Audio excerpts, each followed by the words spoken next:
வெள்ளம் வடிய வடிய வெளிவரும் பாதிப்புகள். நிர்கதியில் ஆத்தூர் பொதுமக்கள், முடங்கிய தொழில்துறை. தூத்துக்குடி மாவட்டத்தில் பெய்த வரலாறு காணாத மழையால் உப்பளங்கள், வயல்வெளிகள், பிற விவசாய நிலங்கள், தொழிற்சாலைகள், குடிசை தொழில் புரியும் இடங்கள், கடைகள், வணிக நிறுவனங்கள் என அனைத்தும் தண்ணீரில் மூழ்கியது.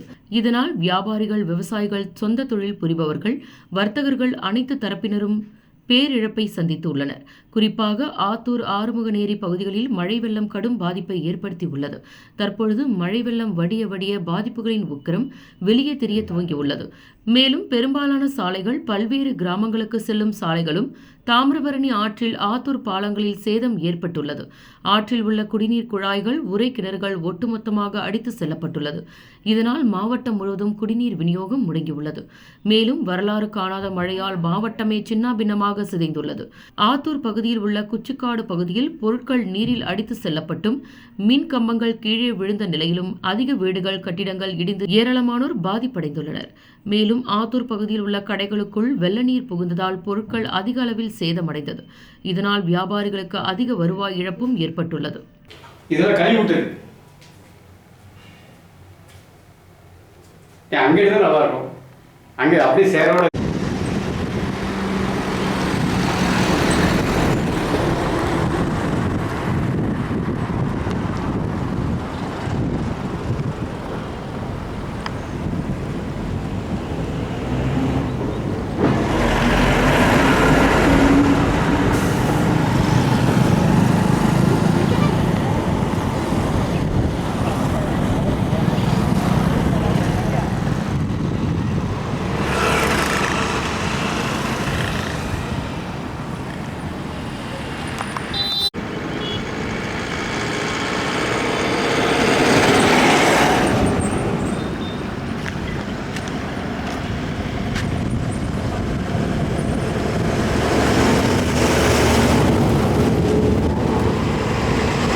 நான் ஆத்தூர்லேருந்து ஜெகன் பேசுகிறேன். நான் வந்து இங்கே ஸ்டூடியோ தொழில் பண்ணிகிட்ருக்கேன். என்னுடைய கடை கீழே தான் இருக்குது. இதுதான் என்னுடைய வீடு. நான் இருக்கிற இடம் வடக்கரத வீதி. இதுக்கு முன்னால் 1992 ஒரு வெள்ளம் வந்துச்சு. அப்போ வந்து இதே இதில் அந்த கரை உடச்சி தண்ணி ஊருக்குள்ளே வந்துச்சு. அதுக்கப்புறம் 31 வருஷம் கழித்து இப்போ இன்றைக்கி இந்த வெள்ளம் வந்திருக்கு. 16ஆம் தேதி, அதாவது 15ஆம் தேதி ஞாயிற்றுக்கிழமை காலையில் பெஞ்ச மழை கண்டினியூவாக 16ஆம் தேதி வரை தொடர்ச்சியாக பெஞ்சதுனால இந்த ஏரியா மட்டும் இல்லை, நம்ம திருநெல்வேலி, தூத்துக்குடி இந்த மாவட்டம் ஃபுல்லாகவே மழையினால தான் மழை தண்ணி முதல்ல வந்துச்சு. மழை தண்ணியே ஊருக்குள்ளே எல்லா இடத்துலையும் வந்துட்டு. இந்த இதுக்கு பின்பகுதியில் உள்ள குச்சிக்காட்டுன்னு இடம் இருக்குது. அது வந்து 15ஆம் தேதி பெஞ்ச மழையிலேயே முட்டளவுக்கு தண்ணி வந்துட்டு உங்களுக்கு. ஆனால் எங்களுக்கு கரை உடைக்கல, எங்களுக்கு தண்ணி வரல. ஆனால் கரை உடைச்சதுக்கப்புறம் தான் எங்கள் ஆத்தூருக்குள்ளே தண்ணி வந்துச்சு. இங்கே தண்ணி வந்தோன்னா குச்சிக்காட்டில் உங்களுக்கு இவ்வளோ அவசரத்துக்கு நிலமட்டத்துக்கு எல்லாருக்குமே உங்களுக்கு தண்ணி வந்துட்டு, இங்கே வந்து எங்கள் வீட்டுக்கு வந்து இடுப்பளவு தண்ணி இருந்துச்சு பார்த்துடுங்க. இதனால் பாதிப்பு வந்து நிறைய பாதிப்பு. அவ்வளோ கடைகள்லேயும் பலசரக்கு, அரிசி, பருப்பு எல்லாமே ஃபுல்லாக நனைஞ்சு எல்லாமே வெளியே தூக்கி அள்ளி ரோட்டில் போட்டிருக்காங்க. இப்போ நீங்கள் போகும்போது பார்த்தாலே உங்களுக்கு தெரியும். அந்த இதிலலாம் மக்கள் வந்து ஏதோ உயிர் சேதம் வந்து ஏதோ இந்த ஏரியாவில் இல்லை, ஆனால் கிராமப்புறங்களில் நிறைய உயிர் சேதம், ஆடு மாடு கோழி இதெல்லாம் நிறைய இறந்து போச்சு. சிலவங்க நல்ல வேலை பகலில் வந்துச்சு, இதே நைட்டு படுத்திருக்கும் போது வந்துச்சுன்னா அந்த உயிர் சேதம் பயங்கரமாக இருக்கும். என்ன கொஞ்சம் அறிவிப்பு கொடுக்கறது வந்து ரொம்ப தாமதம், சுத்தமாக அறிவிப்பே இல்லைன்னு தான் நாங்கள் சொல்லுவோம். 92 தண்டரா போட்டு பஞ்சாயத்துலேருந்து வெள்ளம் வருது, எல்லோரும் மேடான பகுதிக்கு போங்கன்னாங்க. வெள்ளம் வந்த ஒரு அரை மணி நேரத்துலேயே மீட்பு படகு வந்துச்சு. வயசானவங்க யாரும் இருக்கீங்களா வாங்க அவங்கள கொண்டு போய் அந்த கரையில் சேர்த்து விட்டுறதுன்னு சொல்லி வந்தாங்க. இந்த ட்ரிப்பு படகே வரல. வெள்ளம் இவதுலேருந்து வெள்ளம் வடிஞ்சு இடுப்புக்கு வந்ததுக்கப்புறம் தான் படகு அது ராத்திரி வந்துச்சு. அப்போ மக்கள் ஓரளவு கீழே எல்லாருமே செட்டில் ஆகிட்டாங்க. அதனால் அந்த ட்ரிப் மீட்பு பணி வந்து மிக மிக மிக மோசம். அதை நாங்கள் உண்மையிலே சொல்லிக்கிட்டு தான். இது வந்து ஆட்சியை கட்சியை அந்த இதில் நாங்கள் சொல்ல வரல, பொதுவாகவே நான் சொல்ல வரேன். இப்போ வந்து எல்லோரும் வேலை பார்த்துட்ருக்காங்க, ஆனால் அன்னைக்கு யாருமே அந்த இதில் வரவே இல்லை. அந்த இதில் அது வந்து எங்களுக்கு மிகப்பெரிய வருத்தம். வயசானவங்கள்லாம் வந்து ஆஸ்பத்திரி போகிற கூட ரப்பர் போட்டு கூட இதுலேருந்து கூட்டு வருவாங்க, தீயணைப்பு துறையிலேருந்து, அது கூட வரல. வெள்ளம் முடிஞ்சு வடிகிற வரைக்கும் யாருமே வரல. இப்போ தான் ஆட்கள் வந்திருக்காங்க. இது யாரை எந்த மக்கள்கிட்டனாலும் கேட்டு சொல்லுவாங்க. ஒரு சார்பாக இதை சொல்கிறக்கா ஒன்றும் சொல்ல வரல. மீட்பு பணி வந்து மிக மிக மந்தம். அப்புறம் அந்த பாலம் 2 பாலம் போட்டிருக்காங்க. பழைய பாலம் காமராஜர் பீரியடில் போட்ட பாலம் 63 வருஷம் ஆச்சு. இன்றைக்கி வரைக்கும் அதில் வண்டி போயிட்டுருக்கு, பெரிய பெரிய கண்டெய்னர் லாரிலாம் போயிட்டுருக்கு, எந்த வித பிரச்சனையும் இல்லை. 8 வருஷத்துக்கு முன்னால் போட்ட பாலம் மத்தியில் தொங்கிட்டு இன்றைக்கி அதில் போக்குவரத்து கிடையாது. இதே மாதிரி ஏரல் பாலமும் தொங்கிட்டுன்னு சொல்கிறாங்க, நாங்கள் கேள்விப்படாது. எங்களுக்கு எந்தவித தொலைத்தொடர்பு துறையோ எதுவுமே கிடையாது, ஃபோன் ரீச்சபிள் கிடையாது, கரண்ட்டு சுத்தமாக கிடையாது. இன்னும் இப்போ வரைக்கும் கரண்ட்டு கிடையாது. ஞாயிற்றுக்கிழமை இரவு போன கரண்ட்டு ஞாயிறு திங்கள் செவ்வாய் புதன் வியாழன் வெள்ளி, இன்றைக்கி சனிக்கிழமை நினைக்கிறேன், 7 நாள். என்ன தேதி என்ன கிழமைன்னு கூட எங்களுக்கு இன்னும் தெரியலை. நாங்கள் எல்லாம் வெளியே சொல்லி தான் தெரிகிறோம் பார்த்துருங்க. இப்போ தான் 2-3 நாளாக சில சொந்த இதில் இருந்து சிலவங்க சாப்பாடு கொடுக்காங்க, தண்ணி கொடுக்காங்க, அது பரவாயில்ல. ஆனால் பஞ்சாயத்துலேருந்து என்ன செய்கிறாங்கன்னு எங்களுக்கு தெரியல. நிறைய வாழைகள் வயல்கள் எல்லாமே நிறைய சேதம். பாவம் ஏற்கனவே தண்ணி இல்லாமல் கஷ்டப்பட்டுட்டு இருக்காங்க, இப்போ தண்ணி வந்து கஷ்டப்படுதாங்க. ஆனால் ஒன்று சொல்லிவிடுதோம், இந்த தண்ணீர் பந்தல் பக்கத்தில் அகோபாலபுரத்தில் ஒரு பாலம் இருக்குது பார்த்துடுங்க. எத்தனையோ மந்திரிகள் போகிறாங்க வராங்க, இந்த பெரிய பெரிய எம்பிக்கள்லாம் இன்றைக்கி தூத்துக்குடியில் இருக்காங்க, போகிறாங்க வராங்க. ஆனால் அந்த பாலம் எத்தனை வருஷமாக முங்கி போய்ட்டுருக்கு. அதனால் எத்தனையோ ட்ரிப்பு வண்டியை மாற்றி விடுதாங்க. இன்றைக்கி வரைக்கும் அந்த பாலத்துக்கு ஒரு விமோச்சனம் கிடையாது. அந்த ஒரு பாலத்தை போட்டால் அன்றைக்கி பாதி பேர் தப்பி வெளியூர் பேர் உண்மையிலே ஆர்மேரில் போய் தங்கியிருப்பாங்க. ஆர்மேரில் எங்கள் ரிலேஷன் கூப்பிடுதாங்க, எங்கள் வீட்டுக்கு வாங்கன்னு சொல்கிறாங்க. ஆனால் போகிறக்கு அந்த பாலத்து மேலே தண்ணி போகவே முடியல. அந்த ஒரு பாலம் மட்டும் நல்லா போட்டது இன்றைக்கி ஆத்தூரில் பாதி பேர் இன்றைக்கி அந்த கரையை கடந்து போயிருப்பாங்க. வண்டியை கொண்டு எல்லோரும் ஆர்மேரில் கொண்டு போய் விட்டுருப்பாங்க. அவ்வளோ வண்டியை மூழ்கி கிடக்கு பாருங்கள் எல்லாருமே. ஏன்னா எங்கேயுமே போக முடியாது, இந்த ஆத்தூரை விட்டு வண்டியை வெளியே எங்கேயும் போக முடியாது.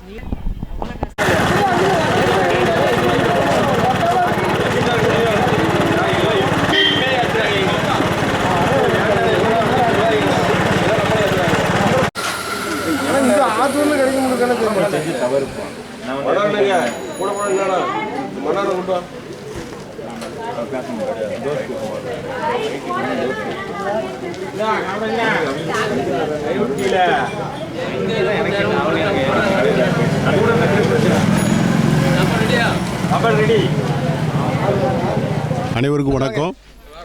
மேலாத்தூர் பேரூராட்சியிலேருந்து நான் பேசுகிறேன். என் பேர் மனோகரன், நாம் தமிழர் கட்சி மாவட்ட செயலாளர், தொழிற்சங்கம். ஏற்கனவே ஒரு 3 நாளுக்கு முன்னாலேயே மாவட்ட ஆட்சியாளர் எச்சரிக்கை கொடுத்துருக்காங்க. ஆனால் எந்த நிர்வாகமும் செயல்படலை. இது பல ஆண்டுகளாக அந்த கரையை வந்து நீர்நிலைகளை சரிப்படுத்தணும், குளத்தை தூர்வாரணும்லாம் நாங்கள் சொல்லிக்கிட்டு இருக்கோம். ஆனால் இதுவரை அவங்க எந்த நடவடிக்கையும் செய்யலை. இப்போவும் 3 நாளாக என் மக்கள் அவ்வளோ பேர் குடிக்க தண்ணி இல்லாமல் இருந்தான், சாப்பிட்றதுல ஏன்னு கேட்குற காலில். ஆனால் என்ன பேரிடர் மீட்பு 60 போட்டிருக்காங்க, அது போட்டிருக்காங்க. ஆனால் யாரும் வந்த மாதிரி இல்லை, இதுவரை போட்லாம் வரல, எந்த மீட்பு பணியும் நடக்கலை.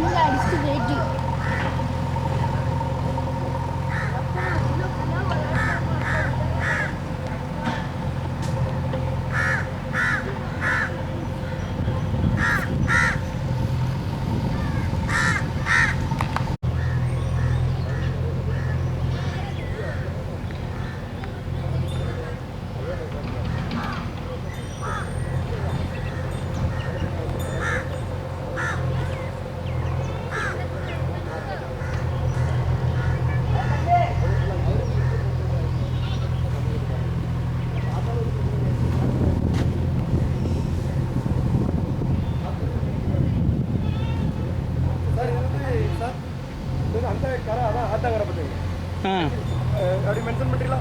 நான் அப்படி சொல்கிறேன், உங்களோட வேறு சொல்கிறேன். ஆத்தாங்கரை அந்த வரைக்கும் பார்த்தீங்களா பார்த்து அதிலேருந்து நிறைஞ்சு இந்த பக்கம் வந்து இந்த கரை உடச்சி உள்ளே தண்ணி வந்துடும். சரியா, இதை மட்டும் மென்ஷன் பண்ணிக்கிறீங்க. 2 இடத்துல உடச்சிருக்கண்ணா, அங்கேயும் உள்ளே காமிக்க. சரியான மரம், கரண்ட் ஃபுல்லாகவே கீழே இறங்கிட்டு போயிருக்கு.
வேலை பண்ணுறது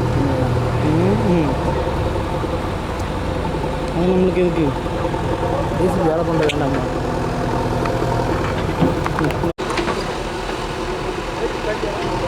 வணக்கம், நாங்கள் ஆத்தூர் அருந்ததிய தெரு குச்சிக்காடு மேலாத்தூர்லேருந்து பேசுகிறோம்.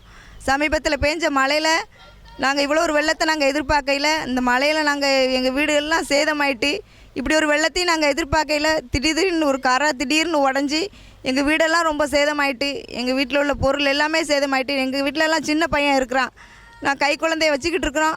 கை குழந்தைய வச்சுட்டு இந்த இடத்துல நாங்கள் எப்படி இருப்போன்னு எங்களுக்காக தெரியல. நாங்கள் அந்த அவ்வளோ முன்னெச்சரிக்கையை நாங்கள் யாருமே எதிர்பார்க்கல. முன்னெச்சரிக்கையில் அவங்க இல்லை, நாங்களும் சொல்லவும் இல்லை, நாங்களும் எதிர்பார்க்கல. இவ்வளோ மழை வரும், இவ்வளோ வெள்ளம் வரும்னு நாங்கள் எதிர்பார்க்கவே இல்லை. கரையில் அப்புறம் நாங்கள் அந்த நேரம் மழை பெஞ்சு இவ்வளோ தூரம் தண்ணி வந்திருக்கும் போது தான் வீடு தட்டி எங்கள் அண்ணன் தான் சொன்னாங்க, இந்த அண்ணன் ஏரியா ஆமாம் 11:30 இருக்கும், எல்லாம் மண்டபத்துக்கு காலி பண்ணி போங்க சொல்லும்போது நாங்களாம் கை குழந்தைய வச்சுட்டு மண்டபத்துக்கு காலி பண்ணி போகும்போதே எங்களுக்கு இவ்வளோ தண்ணி மழை, அப்படி சரியான மழை. கை குழந்தைய தூக்கிக்கிட்டே நாங்கள் போய்கிட்டு இருக்கோம். நாங்கள் இவ்வளோ மழை எதிர்பார்க்கல, தண்ணி எதிர்பார்க்கல. நாங்கள் வீட்டை ஏதோ சாத்தி போட்டு போகவே சில வீடுகளும் கதவே கிடையாது, திறந்து கிடக்கு. சில வீடுகள் ஆடு அது இதுன்னு எல்லாமே செத்து போச்சு. ஒரு பொருள் கூட எங்களுக்கு பிரயோஜனம் கிடையாது. வீட்டில் இருக்கிற ஃப்ரிட்ஜு, டிவி, ஆமாம் நிறைய வீடுகள்லாம் இடிஞ்சிட்டு, எங்கள் வீடுகள்லாம் பாதி இடிஞ்சிட்டு, போஸ்ட்டு வீட்டுக்கு மேலேயே விழுந்து வீடுலாம் எங்களுக்கு பாதி இப்போ கட்டின வீடு தான் ரொம்ப இடிஞ்சு போச்சு. ஃப்ரிட்ஜு, டிவி எல்லாமே சொல்லி முடிஞ்சு, ஒன்றுமே கிடையாது. வீட்டில் உள்ள சர்டிஃபிகேட், ஆதார் கார்டு எல்லாமே நனைஞ்சு போய் தான் இருக்குது. ஒன்றுமே நாங்கள் இன்னும் பார்க்கவே இல்லை, வீட்டுக்கே வரல. இன்றைக்கி தான் வந்திருக்கோம் வீட்டுக்கு, எப்படி இருக்குன்னு பார்க்குறதுக்கு. எங்கள் தெருவே இல்லை, சுத்தமாக முடிஞ்சு போச்சு. அந்த பிள்ளைகளை வச்சுட்டு எப்படி தான் அந்த இடத்துல நடமாட போகிறேன்னு எங்களுக்கு தெரியல. பச்சை பிள்ளைய வச்சுட்ருக்கேன், நான் 5 நிமிஷம் கடைக்கு போக கூட அவனை விட்டுட்டு போக முடியாது. இந்த இடத்துல விழுந்தாலும் விழுந்துருவா, இதெல்லாம் எப்படி இடிஞ்சு கிடக்குன்னு பாருங்கள். நாங்கள் கால் கூட மிதிக்க முடியாது, அந்தளவுக்கு ரொம்ப சேதாரமாயிட்டு. நாங்கள் என்ன பண்ண போகிறோன்னு எங்களுக்கே தெரியல. எங்களுக்கு அரசு தேவையான ஊதியம் பண்ணி தர முடியும், தாழ்மையுடன் கேட்டுக்கொள்கிறோம். கேட்க முடியல, இது சரி பார்த்து கொடுங்க. எங்கள் புக்கு, நோட்டு, யூனிஃபார்ம் எல்லாமே நனைஞ்சு போயிட்டு, எல்லாமே தண்ணியில் போயிட்டு, பொருட்கள் ஃபுல்லாக சேரந்தான். வீட்டில் ஒரு பொருளும் இல்லை எங்களுக்கு. அது சரி பார்த்து இதில் ரோடு உண்டோ? சார் 92 வெள்ளம் வரையில் இந்த மாதிரி இருந்துச்சு சார். எல்லாரும் பாருங்க, அதுக்கப்புறம் இந்த பாலம் போட்டது. ரோடு போட்டுருக்கலாம், இந்த இருக்கலாம், அந்த இருந்து இந்த இது வரைக்கும் ரோடு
குட்டி ராஜா. இது வந்து குச்சிக்காடு, ஆத்தூர் பகுதியில் உள்ள குச்சிக்காடு, ஜெய நகர், அருந்ததி தெரு. அதாவது சார், கலெக்டர் வந்து ஒரு வாரத்துக்கு முன்னாடியே அறிவிப்பு கொடுத்துருந்தாங்க கனமழையெல்லாம் இருக்கும்ட்டு. ஆனால் அதை வந்து இங்கே உள்ள அதிகாரிகள் யாருமே சரியான முறையில் மக்கள்கிட்ட கொண்டு வரல. மழை 2 நாளாக தொடர்ச்சியாக பெஞ்சிட்டு இருக்கு. ஆனால் முன்னெச்சரிக்கை நடவடிக்கை எதுவுமே சொல்லலை, செய்யலை. திடீர்னு வராங்க, எல்லோரும் காலி பண்ணு தான் சொன்னாங்களே தவிர மற்றபடி இந்த அதாவது கரைகள் ஃபுல்லாகவே வீக்காக இருக்குது, இந்த சைடு ஃபுல்லாகவே. அப்போது அதுக்கு அடைக்கிறதுக்கு மண்முடைகள் போன வாட்டிலாம் கொண்டு வந்து தந்திருந்தாங்க, நாங்களே சப்போர்ட் பண்ணி அடைச்சிருந்தோம் சார். இந்த வாட்டி அந்த மாதிரி எந்த நடவடிக்கையுமே இல்லை. ஒரு 200 மண்மூடை தந்திருந்தால் கூட நாங்கள் இந்த சைடு ஃபுல்லாகவே அடைச்சிருப்போம். தண்ணி உள்ள ஊருக்குள்ள வந்திருக்காது, மக்களுக்கு எந்த பாதிப்பும் இருந்திருக்காது சார். அதிகாரிகளோட கவன குறைவு தான் இந்த இழப்பு. அதாவது இந்த பகுதியில் ஒரு 200 மேற்பட்ட வீடுகள் காலி, மற்ற குச்சிக்காடு பகுதி சுற்றி ஒரு மொத்தத்தில் ஒரு 500 வீடுக்கு மேலே பொருட்கள் சேதம். குறைஞ்சது ஒவ்வொரு வீட்லேயும் ஒரு 1 லட்ச ரூபாய்க்கு மேலே சேதம் சார். அதுபோக கால்நடைகள் எல்லாமே நிறைய பேர் வீட்டில் இறந்து போச்சு சார். மாணவர்கள் புக்கு நோட்டு எல்லாமே யூனிஃபார்ம்லேருந்து எல்லாமே தண்ணியில் போயிட்டு சார், அடிச்சுட்டு. ஏன்னா இந்த இங்கெல்லாம் ஒரு 2 ஆள் உயரத்தில் தண்ணி சார். அப்படிங்கும்போதில் கதவுலாம் சரியான முறையில் எந்த வீட்லையுமே பூட்ட முடியல. அப்படிங்கும்போதில் எல்லாமே வெளியில் வந்து எல்லாம் கரவழியாக போயிட்டு. 2வது அங்கே இதே லைனில் வந்து அங்கே மடை ஒன்று உண்டு சார். அது வந்து என்னென்னா எந்த பராமரிப்பும் இல்லை சார். இந்த வாய்க்கா தண்ணி எல்லாமே அந்த வழியாக தான் போகும் பார்த்துங்க. அதாவது ஒரு 7 மணிக்கு மேலே நெஞ்ச அளவுக்கு தண்ணி வந்திருக்கு. அப்போ தான் அந்த சாவியை எட்டு வராங்க. அப்போ கூட நாங்கள் தான் போகிறோம், போய் பூட்டுறோம். ஒரு மடை பூட்ட முடியுது, ஒரு மடை பூட்ட முடியல. மெயினாக அந்த ஆற்று தண்ணி அந்த வழியாக ஃபுல்லாக வந்துட்டு. 2வது இந்த கரை உடஞ்சி இந்த ஒரு 3 இடத்துல உடஞ்சிருக்கு சார். இந்த தண்ணி ஃபுல்லாக ஊருக்குள்ளே வந்தால் தான் ஊரில் பொருள் எல்லாமே சேதம். அதனால் அடுத்த வாட்டி இந்த மாதிரி எந்த இது பாதிக்காத அளவுக்கு முன்னெச்சரிக்கை நடவடிக்கை எடுக்குமாறு தாழ்மையுடன் கேட்டுக்கொள்கிறேன் சார்.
பஜாரை அப்படியே எடுத்துருக்கீங்களா?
வணக்கம், என் பேர் பொற்கலா. நான் ஆத்தூரில் 7 வருஷமாக parlour, tailor shop, yoga class 3 run பண்ணிகிட்ருக்கேன்.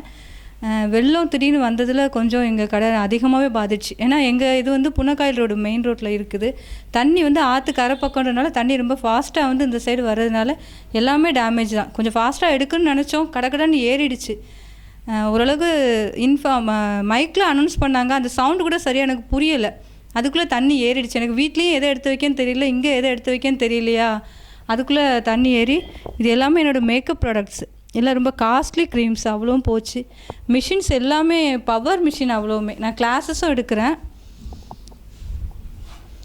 ப்ளஸ் தச்சு கொடுக்குறது ஆரி ஒர்க், எம்ப்ராய்டரி மிஷின்லாம் அதோ முடிஞ்சிச்சு, துருப்பிடிச்சி 2 நாளாக நல்லா ஊறிடுச்சு. அதில் இது நான் கொடுக்குற சர்டிஃபிகேட்ஸு என்கிட்ட கிளாஸ்க்கு வரவங்களுக்கு. இப்போ எதுவுமே அது ஒன்றும் இதாகலை, எல்லாம் நஞ்சு போயிடுச்சு. ப்ளஸ் என்னோடய மிஷின்ஸ் அவ்வளோவுமே வந்து மிஷினரி ஐட்டம். இது கேல்வானிக், ஸ்கின் டெஸ்டர், இது எல்லாமே மிஷினரி வச்சு நம்ம ஃபேஷியல் பண்ணுறது, அதெல்லாமும் ஓரளவுக்கு போயிடுச்சு. மிஷினு இது அப்புறம் எம்ப்ராய்டரி மிஷின் எல்லாமே இருக்குது. இப்போ இது கரண்ட்டு, அதுதான் என்ன பண்ணுறதுன்னு தெரியலை, முடிஞ்சு போச்சு. இதை ரெக்கவர் பண்ணுறது இன்னும் முடியாதுன்ட்டாங்க. ஆயில் எல்லாமே மிக்ஸ் ஆகி பவர் மிஷின் முடிஞ்சிடுச்சு.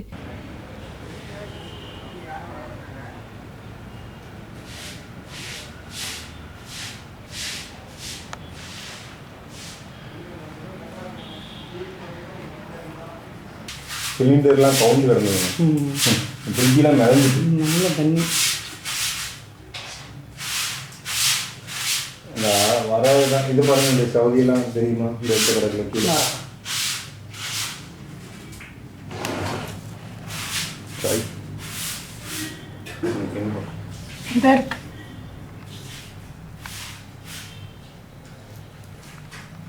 க்ளீன் பண்ணுறதுக்கே 1 வாரம் ஆகும். ஏன்னா நார்மல் வீடு வர வாசல் எடுத்தாலும் உங்களுக்கு தெரிஞ்சுது. இந்த வீடு திறந்துருக்கா, அவங்க க்ளீன் பண்ணிட்டானு தெரியல பாருங்க. பண்ணதுன்னா நீங்கள் எல்லாமே எப்படி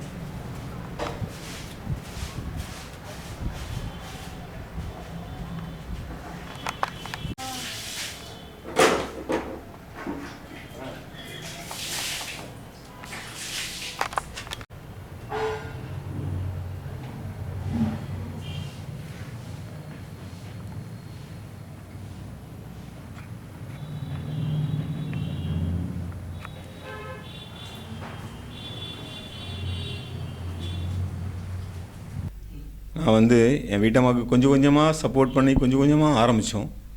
ஒரு 7 வருஷத்துக்கு அப்புறம் கொஞ்சம் கொஞ்சமாக ஆரம்பித்தோம். அது இப்படி போகும்னு எனக்கு தெரியல, மொத்தமாக போச்சு. எங்களால் இதுக்கப்புறம் என்ன பண்ணணும்னு எனக்கு தெரியலை.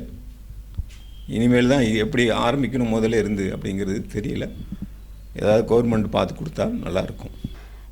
இது எல்லாம் சேர்ந்து ஒர்த்து வெளியிலையும் 2 மிஷின்ஸ் எல்லாம் எடுத்து வெயிலில் போட்டிருக்கேன். இது எல்லாமே சேர்த்து எனக்கு வந்து ஒர்த்து வந்து ஒரு 2.5 லட்ச ரூபா வரைக்கும் வரும். இதில் எந்த லோன் எதுவுமே எடுக்காமல் இன்ச்சாக கொஞ்சம் கொஞ்சமாக என்னோடய ஏர்னிங்ஸில் வச்சே கொஞ்சம் கொஞ்சமாக சம்பாதிச்சது தான். எடுத்தோடனே நான் பெரிய ஷாப்பாலாம் நான் வந்து பில்டப் பண்ணலை, கொஞ்சம் கொஞ்சமாக கொண்டு வந்தது தான். இப்போ எல்லாமே போயிடுச்சு. அரசாங்கத்தை நான் ரொம்ப ரெக்வஸ்ட்டாக தாழ்வாக நான் கேட்டுக்கிறது, ஏதாவது உங்களால் முடிஞ்ச உதவி எங்களுக்கு கொஞ்சம் பண்ணி கொடுங்க.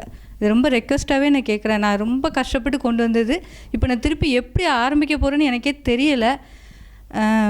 எனக்கு ஒன்றும் சொல்லக்கூட முடியல உண்மையிலேயே. சரி, இவங்க 2 நாள் கழித்து ஓரளவுக்கு இப்போ கொஞ்சம் காஞ்சப்புறம் வந்திருக்காங்க. முதல் நாள் வந்திருந்தாலும் என்னால் பேசியிருக்கவே முடியாது உண்மையிலே. இது வந்து ஒரு சின்ன குழந்தைய கொஞ்சம் கொஞ்சமாக கொண்டு வர மாதிரி தான் நான் இன்ச்சாக தான் நான் பார்த்து கொண்டு வந்தேன். பரவாயில்ல, நான் முதலேருந்து கொண்டு வரணும், அதுக்கான தைரியம் கடவுள் தரணும். அதே கடவுளாக தான் நான் அரசாங்கத்தையும் நான் நினைக்கிறேன். உங்களால் வேண்டதை எங்களுக்கு கொஞ்சம் பார்த்து பண்ணுங்கள். என்ன மாதிரி இன்னும் நிறைய பேர் இருக்காங்க, கொஞ்சம் பார்த்து பண்ணுங்கள். நன்றி.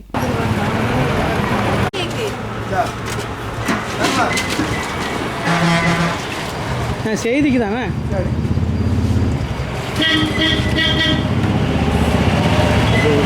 எந்த டிவினா? இங்கே ஏஎம்என் டிவி லோக்கல் டிவி தானா? எல்லாம் முடிஞ்சு போச்சு, எல்லாம் போச்சுண்ணா. டிவி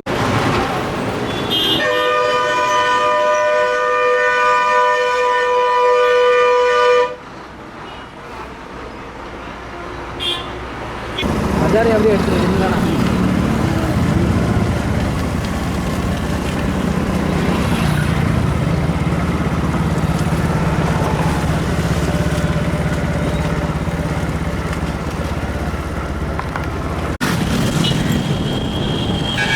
தங்கராஜ். நான் ஆத்தூரில் ஒரு 45 வருஷமாக தொழில் பண்ணிகிட்ருக்கேன். பாத்திர வியாபாரம் எனக்கு. இந்த 1992 ஒரு வெள்ளம் வந்தது. அந்த வெள்ளம் வரும்போது கூட தகவல் எல்லாம் முன்னறிப்பு சொன்னாங்க, எல்லாமே தகவல் சொன்னாங்க. ஓரளவு இது பண்ணது. அப்போ கூட எங்களுக்கு இந்தளவு சேதாரம் கிடையாது. இந்த தடவை எந்த முன்னறிப்பும் சொல்லவும் இல்லை, ஒன்றும் செய்யவும் இல்லை. திடீர்னு வந்ததுனால எங்களுக்கு எந்த பொருளையும் எடுத்து பாதுகாக்க முடியல, எதுவும் செய்ய முடியல. கடையில் உள்ள பொருள் அனைத்தும் எல்லாமே நனைஞ்சு போச்சு. கிட்டத்தட்ட அந்த 92 வெள்ளம் வந்தது பிறகு அதை விட ஒரு 4-5 அடி அதோட உயரம் ஜாஸ்தி அதிகமாக வந்தது. அதில் எல்லா பொருளுமே இதாக சேதாரமாகி போச்சு. அதில் கடையிலேருந்து மிக்சி, குக்கரு, கரண்ட் அடுப்பு, கேஸ் அடுப்பு, ஒரு பாத்திரம், அலுமினிய பாத்திரம், பித்தளை பாத்திரம், எவசல் பாத்திரம். அதில் அந்த பித்தளை அலுமினிய பாத்திரம்லாம் ரெண்டாவது ஒன்றுமே செய்ய முடியாத அளவுக்கு ரொம்ப மோசமாகி போச்சு. கருத்து அவனமும் புள்ளி ஆகி போச்சு. இதனால் எங்களுக்கு ரொம்ப சேதாரம். எந்த முன்னறிப்பும் செய்யாமல் இப்படி செஞ்சதுனால ரொம்ப எங்களுக்கு நஷ்டம்.